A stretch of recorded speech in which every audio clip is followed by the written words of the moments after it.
ఇవాళ ఒక్కటే చెప్తా ఉన్నాము, ఇంకా మా లంబాడి జాతి ఇంకా అభివృద్ధికి ఆమడంత దూరంలోనే ఉన్నది. ఒకరిద్దరు బాగుపడినంత మాత్రం మొత్తం జాతి బాగుపడినట్లు కాదు.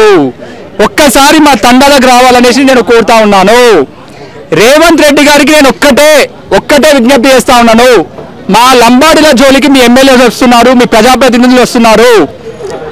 మీరు నిజంగా ఈ సుప్రీంకోర్టులో మీ ఎమ్మెల్యే, ఈ భద్రాచలం ఎమ్మెల్యే ఎవరైతే తెల్లం వెంకట్రావు కానీ, అటు మీ నాయకుడు కాంగ్రెస్ నాయకుడు స్వయం బాబురావు కానీ సుప్రీంకోర్టులో కేసేశారు.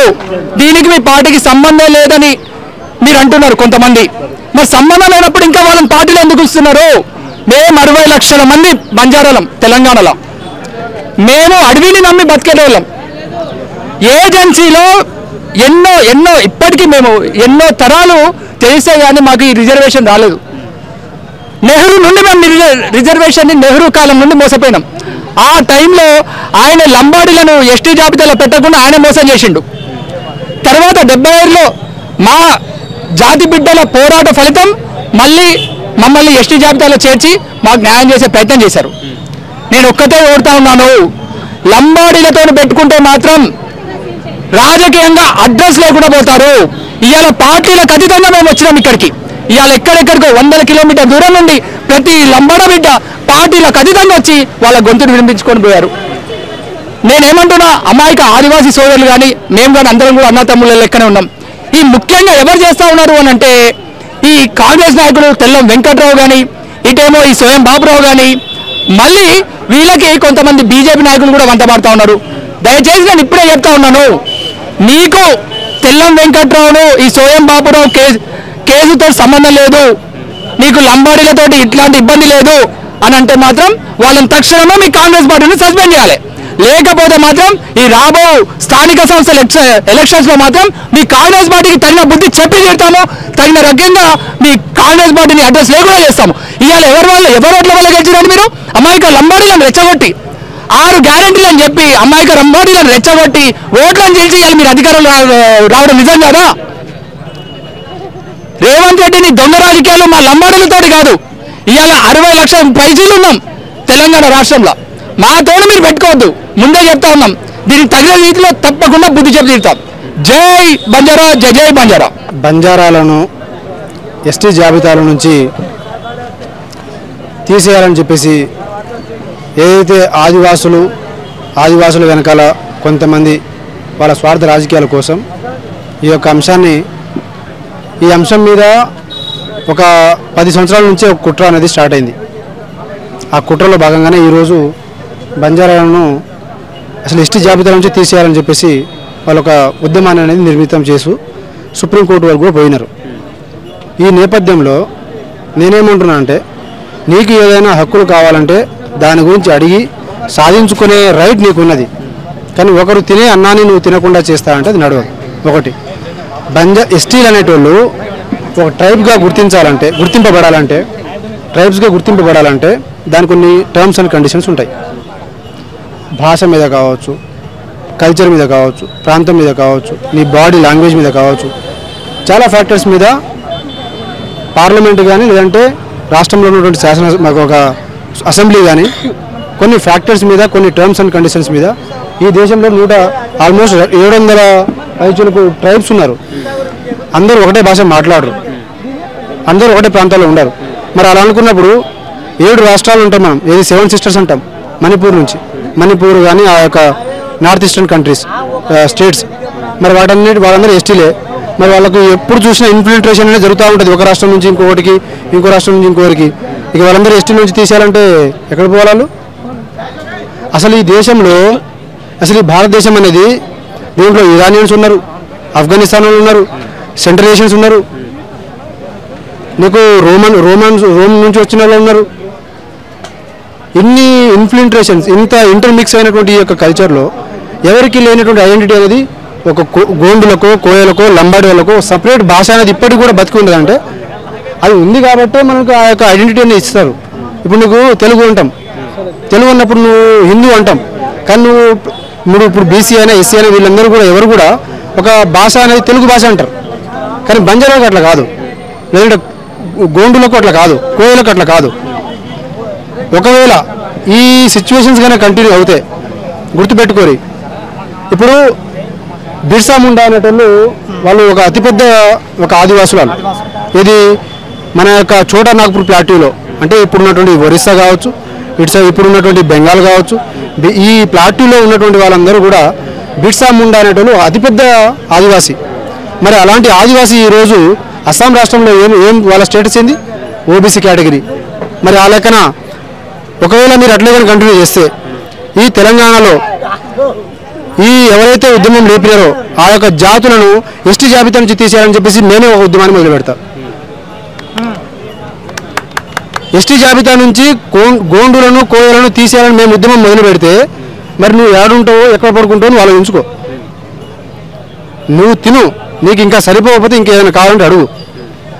నువ్వు మేము ఒక పార్లమెంట్లో ఒక చట్టం ద్వారా మేము ఒక జాతి, మాకు సపరేట్ ఐడెంటిటీ ఉంటుంది, బాడీ లాంగ్వేజ్ ఉంటుంది, వేషధారణ ఉంటుంది, కల్చర్ ఉంటుంది, సంస్కృతి ఉంటుంది.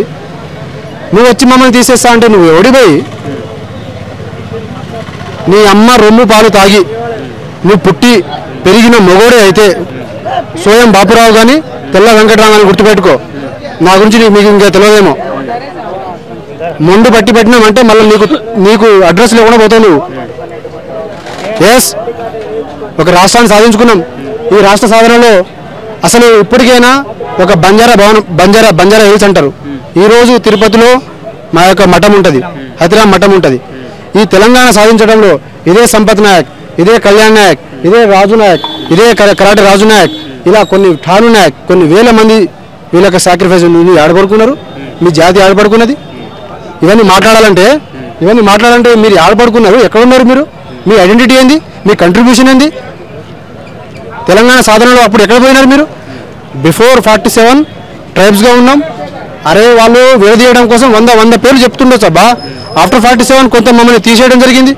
మళ్ళీ మేము పోరాటం చేసి మా హక్కులను, మాకు ఆ లెజిటిమసీ ఉంది కాబట్టి, ఆ లెజిటిమేట్ రైట్ కాబట్టే పార్లమెంట్ నుంచి మాకు ఆ హక్కు వచ్చి ఆ యొక్క చట్టం ద్వారా మేము ఇంక్లూడ్ అయినాం. బట్టి నేతరా బ్రదర్. ఇప్పుడు బీసీ వాళ్ళని ఎస్టీలో జాయిన్ చేయమని చెప్పేసి ఇప్పుడు తెలంగాణలో బీసీ వాళ్ళు అంత పెద్ద పాపులేషన్ ఉన్నారు, 60% పాపులేషన్ ఉన్నారు కదా, 60 లక్షల కంటే ఎక్కువ వాళ్ళు 60% పాపులేషన్ వాళ్ళు ఉన్నారు కదా. మరి వాళ్ళని ఇప్పుడు ఈరోజు ఎస్టీ కేటగిరీలో జాయిన్ చేయమంటే చేస్తారా? ఎస్సీ వాళ్ళని జాయిన్ చేయమంటే చేస్తారా? ఎస్సీ వాళ్ళు ఏం చేసినారు? మాల వాళ్ళు మా యొక్క రైట్స్ని తినేస్తున్నారని చెప్పేసి వాళ్ళు వర్గీకరణ అడుగుతున్నారు, వాళ్ళు దాన్ని సాధించుకున్నారు. ఇప్పుడు మాది కొరకు అన్యాయం జరిగిందని చెప్పేసి మాలని తీసేస్తా అంటే అది ఎంతవరకు కరెక్ట్? ఈ యొక్క లాజిక్ ఏంటంటే సింపుల్ చెప్పాలంటే నీకు ఏ రిజర్వేషన్ అయినా అది నీ యొక్క పాపులేషన్ బేసిస్ మీద ఉంటుంది. నువ్వు ఎట్లా పడితే అట్లా చేస్తా, ఎట్లా పడితే అట్లా అవుతుంది అంటే నడవదు. ఇంకోసారి మేము ఆదివాసులము మేము ఎస్టీలోనే ఉండాలని చెప్పేసి మీరు కూడా మాలాగా సభలు పెట్టే రోజు తీసుకురావాలంటే మీరు ఈ యొక్క ఉద్యమాన్ని మీరు రాబోయే రోజుల్లో ఇట్లనే కొనసాగిస్తే మేము ఎస్టీలమే మమ్మల్ని ఎస్టీలో ఉంచని చెప్పేసి కాళ్ళు చేతులు పట్టుకొని అడుక్కునే స్థాయి తీసుకొస్తాం. ఇది కావాలంటే మీకు ఇది గుర్తుపెట్టుకోరు. ఇది ఇంకోసారి రిపీట్ అయితే మాత్రం మీరు కాళ్ళు చేతులు అయ్యా మేము లంబాడి జోలికి రాము, మేము ఎస్టీ కేటగిరీలో మేము ఉన్నాం, మేము ఈ దేశంలో ఇప్పటి నుంచి ఈ రాష్ట్రంలో మేము పార్సలమే అని చెప్పేసి సభలు సమావేశాలు మీరు మళ్ళీ మీ ఆత్మగౌరవ సభలు పెట్టుకునే రోజు తీసుకొస్తా. మీరు కనుక ఇట్లే కనుక దీన్ని కొనసాగిస్తే మాత్రం మీరు ఆదివాసులు కూడా మీరు గుర్తుపెట్టుకోవాలా. ఈ దేశం వచ్చిన తర్వాత, ఈ రాష్ట్రం ఆవిర్భావం అయిన తర్వాత మనము అన్నదమ్ములంగా ప్రతి ఒక్కరు, అది ఆదివాసులని కాదు, ఇప్పుడు ఉన్నటువంటి ఈ సమాజంలో రావాల్సింది ప్రతి ఒక్కరికి విద్య, ప్రతి ఒక్కరికి ఉచిత విద్య, ఉచిత వైద్యం కావాలి. దాని మీద మనం కొట్లాడదాం, దాని మీద రాజకీయం చేద్దాం, అది సాధించుకుందాం. కానీ నువ్వు వీడు కాదు, నువ్వు ఇక్కడోడు అక్కడోడు, అసలు నువ్వు ఎక్కడ వచ్చినా చెప్పు. నువ్వు ఆదివాసులే కరెక్టే. నువ్వు ఆదివాసులు ఉన్నప్పుడు ఈరోజు 60 లక్షలు లంబాడి జాతులు ఉన్నామంటే మమ్మల్ని కన్నోడు, మమ్మల్ని పుట్టించినోడు అన్నీ లేకుండా ఇక్కడ ఏమి ఉన్నాగా. దానికి కారణం నువ్వు బయట నుంచి వచ్చినావు అంటే ఇప్పుడు ఈరోజు ముస్లిం వాళ్ళు ఉన్నారు, హిందువులు అందరినీ ఈ దేశం కాదు మీది, మీరు ఎక్కడి నుంచి వచ్చినారు? మహారాష్ట్ర నుంచి వచ్చినారు, మీరు నార్త్ స్టేట్స్ నుంచి వచ్చినారు. హైదరాబాద్లో సగం మొత్తం మంది మీకు ఎవరు ఉంటారంటే వీళ్ళే ఉంటారు, ఏది నార్త్ స్టేట్స్ ఉంటారు, హిందీ వాళ్ళే ఉంటారు. మరి మీరు అందరూ మరి వెళ్ళిపోవాలంటే వెళ్ళిపోతారా? వాళ్ళే వెళ్ళిపోయినప్పుడు మరి మేము భాషలో వచ్చి మేము దాని యొక్క హక్కులను సాధించుకొని దాన్ని పోరాటం చేసినప్పుడు మరి మేము ఎట్లా వెళ్ళిపోతాం? కాబట్టి మేము ఒకటే చెప్తున్నాం, వాళ్ళ యొక్క ఐడెంటిటీ ఎక్కడి నుంచి వచ్చింది ఏందనేది మరి నువ్వు బీహార్ నుంచి వచ్చినావా, మహారాష్ట్ర నుంచి వచ్చినావా, ఆదివాసులు అంటున్నారు కదా మీరు, మరి మీరు ఏ నార్త్ ఈస్టర్న్ స్టేట్స్ నుంచి వచ్చినారా, లేదంటే బిర్సా ముండా కమ్యూనిటీ నుంచి వచ్చినారా? మరి మీ యొక్క ఐడెంటిటీ ఏందో మీరు నిరూపించుకోవాల్సిన సిచ్యువేషన్ ఏర్పడితే, మరి ఏర్పడాలని మేము ఉద్యమం మొదలు పెడితే మరి మీరు దిక్కాలంలో కూడా పోతారు. మీకు అలాంటి రోజు రావద్దు. మీకు ఏమైనా తక్కువైతే చెప్పండి, మేము అన్నదమ్ములుగా అన్నగా నిలబడతాం. అంతేగాని మాకు రావాల్సినటువంటి హక్కులని మీరు కనుక ఇప్పుడు తెలంగాణ, ఆంధ్ర నుంచి తెలంగాణ ఏర్పడింది, లేదు ఇప్పుడు ఎవరో సుప్రీంకోర్టు పోతాడు, లేదు మళ్ళీ కలపాలంటే అవుతుందా? ఏం లాజిక్ లేకుండా మాట్లాడతారు. ఇప్పుడు ఉస్మానియా యూనివర్సిటీలో 100 మంది లంబాడి ప్రొఫెసర్లు ఉన్నారంటే కష్టపడ్డారు కాబట్టి అయినారు. పాపులేషన్ బేస్ మీద అవుతారు. పాపులేషన్ బేస్ మీరు కూడా కష్టపడండి. నీకు చదువు నువ్వు వాళ్ళు ఒకటి ఆయన ఏమంటాడు, అరుణ్ ఏమంటాడంటే లేదు మీకు రెడ్డి రావులు మీరు జాగ్రత్త, రాబోయే రోజుల్లో లంబాడోళ్ళే ముఖ్యమంత్రి పదవి దాన్ని సాధించుకునే స్థాయిలో ఉన్నారు, మంత్రులు అయ్యే పరిస్థితుల్లో వాళ్ళే ఉన్నారు, ముఖ్యమంత్రి పీఠాన్ని కూడా వాళ్ళే కబలించుకునే స్థాయిలో ఉన్నారంటే అది మన యొక్క గొప్పతనం. కానీ నువ్వు అంటే వాళ్ళకు జోకుతున్నావు, అంటే వాళ్ళకు ఉండొచ్చు కానీ మనకు ఉండొద్దు.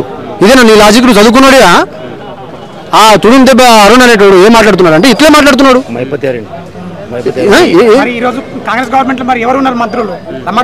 అవును భయ్, ఒక లంబాడి జాతి నుంచి ఆదివాసుల నుంచి ఈరోజు 7 ఎమ్మెల్యే టికెట్లు ఉండాల్సిన చోట 5 ఎమ్మెల్యేలు ఉన్నారు.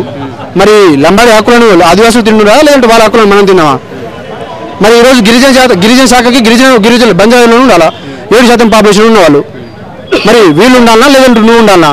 నువ్వు ఉన్నావు, చేయి సక్రమంగా చేయి, నువ్వు దాన్ని సిస్టమేటిక్గా పనిచేసుకుంటూ పో. దీని అన్నిటి వెనకాల కుట్ర రేవంత్ రెడ్డి ఉన్నాడు. నీకు గుర్తుపెట్టుకో, లగచరలో నువ్వు ఇదే లంబాడి జాతిని నువ్వు తరిమి కొట్టి భూములన్నీ లాక్కుని ఇష్టం వచ్చినట్టు చేసుకుని ఈరోజు మళ్ళీ లంబాడి జాతిలను చిచ్చు పెట్టి అన్ని డైవర్షన్ పాలిటిక్స్ ఈ తెలంగాణలో ఈ కాంగ్రెస్ పార్టీ వచ్చిన తర్వాత నిరుద్యోగ సమస్య ఎక్కడ పోయింది? గాలికి వదిలేసినారు మీరు. ఈరోజు మీరు అన్ని ఇష్యూస్ మీద మాట్లాడి లాస్ట్కి ఆ ఇష్యూ లేకుండా చేసేసి ఇవన్నీ డైవర్షన్ పాలిటిక్స్ చేసుకుంటూ లంబాడి అని చెప్పేసి, ఆదివాసులు అని చెప్పేసి, కాళేశ్వరం అని చెప్పేసి కుల రాజకీయాలు చేసుకుంటూ, రెచ్చగొట్టే రాజకీయాలు చేసుకుంటూ ఇవి మీరు ఇవన్నీ విడగొట్టుకుంటూ ఇవన్నీ ఏమవుతాయంటే లాస్ట్ అందరికీ కూడా నేపాల్లో ఎట్లయితే ఎదురు పోరాటం జరిగిందో ఆ పోరాటం నీ కుర్చీ మీద నీ ఇంటి మీద వస్తుంది. నీ కుర్చీ మీద నీ ఇంటి మీద వస్తే ఇక నువ్వు తట్టుకుంటావా లేదా నువ్వు తట్టుకోగలుగుతావా అనేది నువ్వు ఎంత పెద్ద రౌడీవో తీసుమార్కానో అప్పుడే అర్థమవుతుంది. మళ్ళీ గుర్తుపెట్టుకోవాలి, ఈ మూమెంట్ కనుక ఇంకా కొనసాగిస్తే మీకు ఇదే ఆదివాసుల ఆత్మగౌరవ సభ, ఆదివాసులు లంబాడోళ్ళే, ఆదివాసులు ట్రైబ్స్లోనే ఉండాలి అని మీరు కూర్చొని దీక్షలు చేసే రోజు తీసుకొస్తాం. ఇది మీకు కావాలంటే గుర్తుపెట్టుకోరి. ఇక మీద మీరు ఎలాంటి ఆలోచన చేసుకుంటారని మీరు నిర్ణయించుకోరి. నరేష్ నాయక్ నా పేరు, కల్వకుర్తి నుంచి, నాగల్ జిల్లా. ఈరోజు తెలంగాణ ఆత్మగౌరవ వేదిక ఆధ్వర్యంలో హైదరాబాద్లో ఇందిరాపార్క్లో జరిగినటువంటి ఈ యొక్క సమావేశ కార్యక్రమం ఇది బహిరంగ సభ కాదు, ఎవరిని ఉద్దేశించే సభ కాదు. లంబాడి జాతి మీద జరుగుతున్నటువంటి అన్యాయం మీద ఎవరైతే భద్రాచలం ఎమ్మెల్యే తెల్లం వెంకట్రావు, తెలివేని వెంకట్రావు, ఇంకోడు సోయం బాపురావు, వాడు సోయిలేని బాపురావు, వీళ్ళిద్దరు కలిసి చేసినటువంటి రాజకీయ నాటకంలో వీళ్ళిద్దరు రాజకీయ నిరుద్యోగులు. ముఖ్యంగా చెప్పాలంటే వీళ్ళు రాజకీయ నిరుద్యోగులు. వీళ్ళకు ఉద్యోగాలు లేవు, పని పాట లేదు. వీళ్ళు ఇవాళ 10% ఉన్నటువంటి మా యొక్క ఆదివాసీ గిరిజన బంజారా బిడ్డల మధ్యలో ఒక లొల్లి పెట్టనికే వీళ్ళు ఒక పూనుకున్నారు. సుప్రీంకోర్టు దాకా పోయారు. మనకు తెలుసు వీళ్ళు హైకోర్టు కూడా కేసు పెట్టారు, హైకోర్టు దాన్ని కొట్టివేసింది. సిగ్గు లేకుండా ముట్టికాయలు వేసినా కూడా బుద్ధి లేకుండా మళ్ళీ ఢిల్లీకి వెళ్ళి మళ్ళీ వాళ్ళు సుప్రీంకోర్టులో కేసు ఫైల్ చేయడం జరిగింది. మేము ఇవాళ ఇంతమంది 100,000 మంది లంబాడి బిడ్డలు ఇవాళ పొట్ట చేత పట్టుకొని తాండాలకు వెళ్ళి, గ్రామాలకు వెళ్ళి, గూడాలకు వెళ్ళి ఒక్కొక్కటి కూడా ఇవాళ నిష్పక్షపాతంగా ఇవాళ ఈ సభా కార్యక్రమానికి వచ్చి రావడం జరిగింది. ఇవాళ ముఖ్య ఉద్దేశం ఒకటే, బిడ్డ మేము ఆయన బ్రిటిష్ పరిపాలన కూడా ఆయన బంజారా బిడ్డలు ఉన్నారు, ఆ పోరాటంలో ఉన్నారు. తర్వాత నిజాం పరిపాలనలో కూడా మా గిరిజన బంజారా సువాలి బిడ్డలు ఉన్నారు, ఆ పోరాటంలో కూడా ఉన్నారు. బిడ్డ బలిజ తెలంగాణ ఉద్యమంలో 100,000 మంది, 1,000 మంది తెలంగాణ యువకులు బగబగ మండే సూర్యులాగా మండుకుంటూ పోతా ఉంటే ఆ మూమెంట్లో కూడా బంజారా బిడ్డలు 30 మందికి పైచిలకు బంజారా బిడ్డలు ప్రాణాశతం లెక్క చేయకుండా ఉద్యమాల్లో పార్టిసిపేట్ చేసుకున్నారు. ఎవరి కోసం అండి? ప్రజల కోసం అందరి కోసం జరిగే ప్రతి పోరాటంలో ఇవాళ మీరు గమనించుకుంటే బ్రిటిష్ పరిపాలన కానీ, నిజాం పరిపాలన కానీ, మలేషియా తెలంగాణ ఉద్యమం కానీ, ఆయన టర్న్ నాయక్ నుంచి మొదలు పెట్టుకుంటే ఇవాళ బగబగ సురులాగా మండుకుంటూ పోయిన బోజ నాయక్ వరకు లంబాడి బిడ్డలు మండుకుంటూ పోయినారు. ఇట్లాంటి జాతి మీద ఇవాళ విషపూరితమైనటువంటి ప్రసంగం చేయడమా? 6-7 మోపెన్ రోడ్ల పోంటి, గ్రామాల పోంటి, ఇవాళ స్వయం బాపురావు కానీ, తెల్లం వెంకట్రావు కానీ, వీళ్ళ గురువు ఎవడా? తెల్లం వెంకట్రావు గురువు ఎవడు? పొంగులేటి శ్రీనివాసరెడ్డి. వాడెవడా? కాంగ్రెస్ మంత్రి. వాడి ఇవాళ ఉసగొల్పి వీళ్ళను మధ్యలో పెట్టి వాళ్ళ మీద గన్ను పెట్టి నా లంబాడ సుగాలి బంజరాతి మీద కాల్చే ప్రయత్నం చేస్తున్నాడు. పొంగులేటి శ్రీనివాసరెడ్డి కూడా రేవంత్ రెడ్డి, సీఎం రేవంత్ రెడ్డి శిష్యుడు. అంటే ఇవాళ సీఎం రెడ్డి రేవంత్ రెడ్డి తెలకుండా జరుగుతుంది ఈ కార్యక్రమం, పొంగులేటి తెలకుండా జరుగుతుంది ఈ కార్యక్రమం. వాళ్ళు వెనకాల ఉండి మా సోదరుడి ఆదివాసుల మీద గన్ను పెట్టి బంజారా బిడ్డల మీద కాల్చే ప్రయత్నం చేస్తున్నారు. బిడ్డ తస్మా జాగ్రత్త. బంజారా బిడ్డలు చాలా అమాయకులు, గరీబులు, చాలా కష్టపడుకుంటూ ఇలా IPSలు, IASలు, IRSలు ఎస్ బాజాబ్తా అవుతాం. 10% రిజర్వేషన్లో 77% జనాభా మాది, 170 మంది మేము, 30 మంది మీరు. బాజాబ్తా చదువుకుంటాం, కష్టపడతాం, కళ్ళకు ఒత్తులు వేసుకొని చదువుకుంటాం, కష్టపడతాం, ఉద్యోగాలు కొడతాం, రాజకీయాల్లో ఉంటాం, బాజాబ్తా ఉంటాం. జనాభా మాది, 70 మంది మాది, పాపులేషన్ మాది, బాజాబ్తా ఉంటాం. కావాలంటే 3% నువ్వు ఉన్నావు కదా, నీకు అన్యాయం జరిగితే చెప్పు అదే సోదరా, మీ ఎమ్మడి మేము వస్తాం, మీ ఉద్యోగంలో మేము ఉంటాం, ముందుంటాం, ఎన్నుకుంటాం. బాధ్యత రేవంత్ రెడ్డి మెడలు వంచి మీ యొక్క రిజర్వేషన్ కూడా కాపాడే బాధ్యత మాది. కానీ అలా మీరు అలాంటి దొంగ నాయకులకు బలై మీరు వాళ్ళ యొక్క ఆధిపత్య పోరులో మీరు బలవుకుంటా మమ్మల్ని బలిసే కార్యక్రమం చేస్తే బాజాత ఇవాళ మేము చాలా ప్రశాంతమైన వాతావరణంలో మేము ఇవాళ సమావేశం నిర్వహించుకో ఉన్నాం. కానీ రేపటి నాడు ఇదే ఉద్యమం ముందుకెళ్తే ఈ రకంగా ఉండదు బిడ్డ. ఒక్కొక్కడు ఎమ్మెల్యే, ఏ ఎమ్మెల్యేనే సరే ఈ ఉద్యమంలో ముందుకు రాకపోతే మాత్రం వాళ్ళే క్వశ్చన్ వేసుకోవాలి, రేపు ఎట్లా ఎలక్షన్లో మళ్ళీ ముందుకు వెళ్తామనేది. దానికోసం జరిగే ఈ ఉద్యమంలో ఖచ్చితంగా ప్రాణత్యాగం జరిగినా, ఆస్తి నష్టం జరిగినా దానికి పూర్తి బాధ్యత ఈ రాష్ట్ర ప్రభుత్వమైనటువంటి రేవంత్ రెడ్డి కానీ, వాళ్ళ మంత్రివర్గం కానీ, వాళ్ళ సంపూర్ణ బాధ్యత వాళ్ళు నిర్వహించుకోవాలి. దీనికి జరిగే ప్రాణ నష్టం జరగని, ఆస్తి నష్టం జరగని, దీనికి సంపూర్ణమైన బాధ్యత వాళ్ళు వహించాలి. లేదంటే వాళ్ళు ఈ యొక్క ఉద్యమానికి, ఈ యొక్క జరుగుతున్న సంఘర్షణకు వాళ్ళు మధ్యవర్తం వహించి వాళ్ళు సుప్రీంకోర్టు సమాధానం చెప్పాలి. సుప్రీంకోర్టు అడిగింది, రాష్ట్ర ప్రభుత్వానికి అడిగింది, కేంద్ర ప్రభుత్వాన్ని అడిగింది, ఇక్కడ కాంగ్రెస్ ప్రభుత్వం అడిగింది, అక్కడ బీజేపీ గవర్నమెంట్ కూడా అడిగింది. మేము బీజేపీ కూడా డిమాండ్ చేస్తా ఉన్నాం, కాంగ్రెస్ కూడా డిమాండ్ చేస్తా ఉన్నాం. మీరు ఇక్కడ నుంచి మీ ఒపీనియన్ ఏంది, ఏం చేయదలుచుకున్నారు మీరు ఆదివాసీ గిరిజన బంజారా సుగాలి ప్రజలకు మీరు పంపిన తర్వాత మా లంబాడి ప్రజల యొక్క బలం ఏందో మేము చూపిస్తాం, బాధ నిలబడతాం, నిఠారుగా నిలబడి కొట్లాడి మా హక్కులు సాధించుకోవడం తెలియజేస్తా ఉన్నాను. Thank you. జై హింద్.